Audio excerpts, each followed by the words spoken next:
I get a lot of questions about stances and bow hunting. Now remember, this is not target archery, it's bow hunting. So we need to kind of put this in its proper place semantically when we talk about bow hunting shots.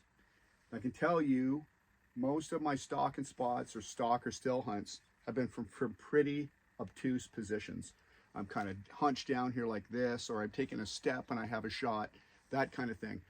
That's what I call dynamic bow hunting shots. And if you followed me for any time at all, you know I'm a big fan of drilling for those specific things, right? Now the important part of that is that you're going to be in more open position or open stance, which is really where you've got more kind of a cross position this way than that nice sideways closed stance and everything's lined up this way, right? Now, a lot of people see me practicing. Well, you shoot both. I do. I want to be able to adapt, and that's really the key to it, is adaptation. Now, the problem with the more open stance this way here is that while it's great for a bow hunting type of situation, perhaps still hunting or spot and stalking, where you have that moment in time, that shot exposure is very fast, you need to get that bow up and take that shot. You need to remember that it can cause your draw length to shorten a little bit. This is why structure is still very, very important, right? So you've got to practice how you hunt. Now, a lot of people say they shoot how they hunt, but in reality, they shoot positionally, but not structurally. Now, positionally could be position, angle, distance, so you're sitting, standing, kneeling. Those are the three basics. Of course, you can expand on those.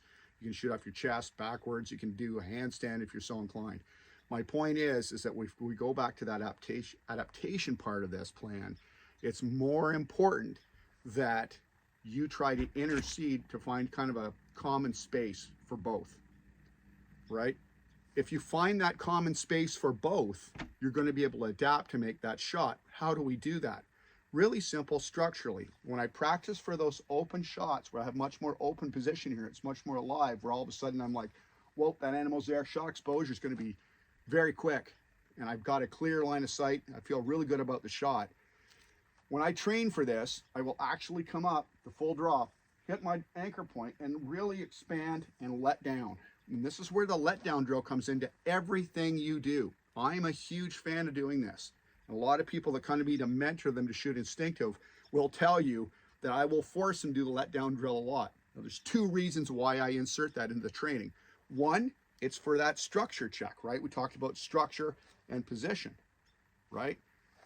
If you check yourself with that letdown drill, you're going to give yourself that moment in time to pause, feel everything feels right, and let down, then come back up and make that shot, right?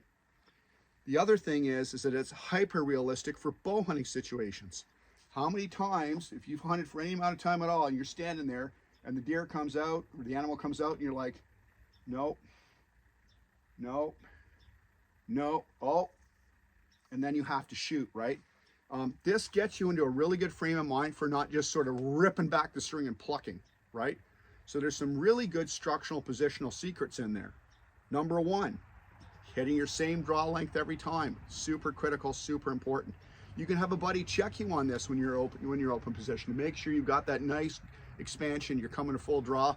Elbows parallel here to this structure. Rear sight, foresight, point and shoot method. That's what I teach, right? It's a point and shoot method, right? Where I'm pointing and I'm looking, that's where that arrow's going to go. But it takes training and drilling and practice. Insert the letdown drill into these and you'll get off on a much better foot for dynamic bow hunting shot presentations, ensuring you hit your draw length. Like I said, you can mark on that arrow where your full draw length is, so that when you come back to full draw, if your buddy's with you, you can take a check and pause in that letdown drill you're doing with whatever drilling you're doing, whether it's position, angle, distance, or one arrow at a time, or it doesn't matter what drill you're doing, even the closed eye drills, all these different drills.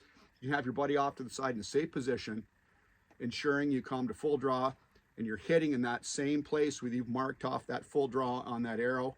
It's a great way to check. Now, I've said it before, your arrow's your best coach, right? The arrow's your best coach. How it flies, how it hits the target, all these things. It can tell you a lot about what you're doing, right? Stay with me for more great tips on the Ethical Predator Pro Tip.